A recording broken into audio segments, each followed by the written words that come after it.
19वीं सदी के आखिर में अमेरिका तेज़ी से बदल रहा था। मेडिकल साइंस तरक्की कर रही थी, नए अस्पताल बन रहे थे और लोगों का इत्मीनान जिस प्रोफेशन पर सबसे ज़्यादा था वो है नर्सिंग। उस दौर में नर्स को सिर्फ एक देखभाल करने वाला फ़र्द नहीं बल्कि एक ऐसा इंसान माना जाता था जिसके हाथ में मरीज़ की ज़िंदगी महफूज होती है। लेकिन इसी एतमाद के दरमियान एक ऐसा नाम सामने आया जिसने इस पूरी सोच को हिला कर रख दिया। एक नर्स जो अपने मरीज़ों का इलाज करती थी, इनके साथ बात करती थी, इन्हें तसल्ली देती कि तुम बहुत जल्द ठीक हो जाओगे, और फिर वही मरीज़ कुछ ही दिन के बाद इस दुनिया से चले जाते। शुरू में इसे महज एक इत्तेफाक समझा गया, लेकिन वक्त के साथ साथ एक अजीब सा पैटर्न सामने आने लगा और फिर एक सवाल ने जन्म लिया, क्या ये वाकई इलाज था या कुछ और ही चल रहा था। सबसे हैरानकुन बात यह थी कि जब भी किसी मरीज़ की हालत बिगड़ती या इसकी मौत होती तो अक्सर इसी नर्स की मौजूदगी रिकॉर्ड में सामने आती, जिसका नाम था जैन टोपन।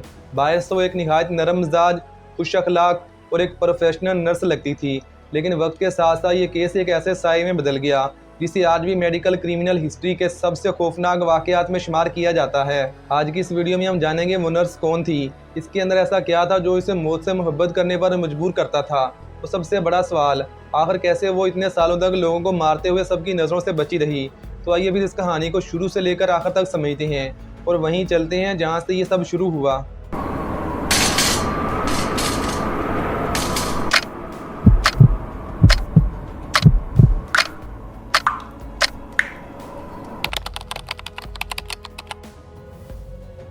31 मार्च 1854 बोस्टन का एक गरीब इलाका, जहां एक बच्ची जिसका नाम था होनूरा अकेली, इसने एक ऐसे घर में आंख खोली जहां गुर्बत थी, बीमारी थी और सबसे बढ़कर बेबसी। इसकी मां जल्दी टीबी का शिकार होकर दुनिया छोड़कर चली गई।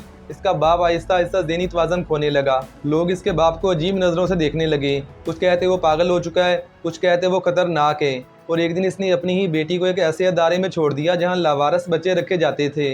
एक छोटी सी बच्ची जिसे ना समझ आया कि इससे क्या गलती हुई और ना ही ये कि इसका घर क्यों छीन लिया गया। वहाँ से इसकी ज़िंदगी ने एक नया रुख लिया। एक औरत इसे अपने घर ले गई, इसका नाम बदल दिया, इसकी पहचान छीन ली गई और नोरा अब जैन टोपन बन चुकी थी। लेकिन क्या सिर्फ नाम बदलने से इंसान बदल जाता है? ये अंदर कहीं ये खालीपन रह जाता है जो कभी नहीं भरता। साल गुजरते गए और वही छोटी बच्ची एक जवान औरत बन गई। 1887 में 30 साल की उम्र में इसने नर्स बनने का फैसला किया। कैम्ब्रिज हॉस्पिटल में इसकी ट्रेनिंग शुरू हुई। वहाँ वो सबकी फेवरेट बन गई। इसकी मुस्कुराहट, इसका नरम रवैया और मरीजों का ख्याल रखने का इसका अंदाज सबको मुतासर करता था। लोग इसे प्यार से जोली जेन कहने लगे, यानी एक खुश मिजाज, हमदर्द और मेहरबान नर्स। लेकिन इसकी मुस्कुराहट के पीछे कुछ और ही चल रहा था। वो सिर्फ मरीजों की देखभाल नहीं कर रही थी, वो इन पर नए नए एक्सपेरिमेंट कर रही थी। वो मेडिसन की मिकदार बदलती, कभी ज़्यादा कभी कम, और खामोशी से देखती कि इनका जिस्म कैसे रिएक्ट करता है।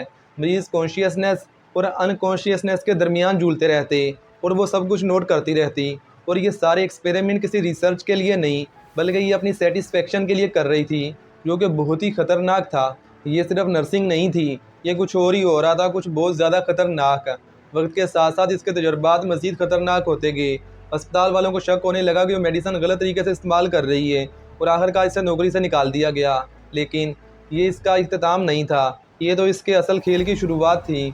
अब वो एक प्राइवेट नर्स बन गई, घरों में जाती, खानदानों के साथ रहती और ऐसे मरीजों का इलाज करती जो पहले से कमज़ोर होते थे। यही वो जगह थी जहाँ इसे मुकम्मल आज़ादी मिली।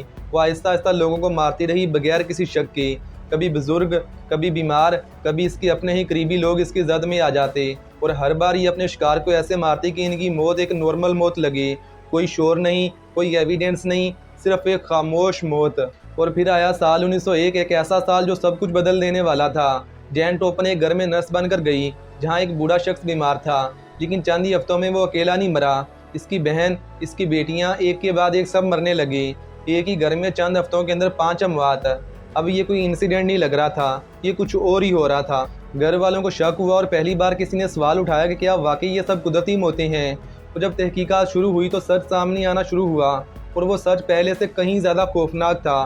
तो जब इनकी पोस्टमार्टम रिपोर्ट सामने आई तो पता चला कि इनकी मौत की वजह तो स्लो पॉइजनिंग थी। जब पुलिस ने जैन टोपन को गिरफ्तार किया तो इन लोगों ने सोचा कि शायद वो अपने जुर्म से इनकार करेगी, लेकिन इसने ऐसा नहीं किया। इसने खुद ही मान लिया कि हाँ, वो लोगों को मारती थी। लेकिन असल झटका उस वक्त लगा जब इसने बताया कि वो ऐसा क्यों करती थी। इसने कहा कि वो अपने मरीजों के साथ लेट जाती थी, इनके करीब रहती थी और इनकी आखिरी सांसों को महसूस करती थी, जैसे वो मौत को देखना चाहती हो, उसे महसूस करना चाहती हो। ये सिर्फ कत्ल नहीं थे, ये एक अजीब और खौफनाक ज़हनी कैफियत थी। जैन टोपन का कहना था कि मेरा ख्वाब है कि इस दुनिया में मैं सबसे ज़्यादा लोगों को उनकी ज़िंदगी की तकलीफ से आज़ाद करूं। 1902 में इस पर मुकदमा चला। वो चाहती थी कि इसे नॉर्मल करार दिया जाए ताकि शायद वो एक दिन आज़ाद हो सके, लेकिन डॉक्टर्स ने इसे जहनी तौर पर बीमार करार दिया और इसे पागल खाने भेज दिया हमेशा के लिए। वहाँ इसने अपनी बाकी ज़िंदगी गुजारी। और एक अजीब बात यह थी कि वो खुद खाना खाने से डरने लगी। इसे लगता था कि कोई इसे खाने में जहर मिलाकर दे देगा। ये वही औरत थी जिसने सालों तक दूसरों को जहर से मारा और आखिर में खुद इसी खौफ में जीने लगी।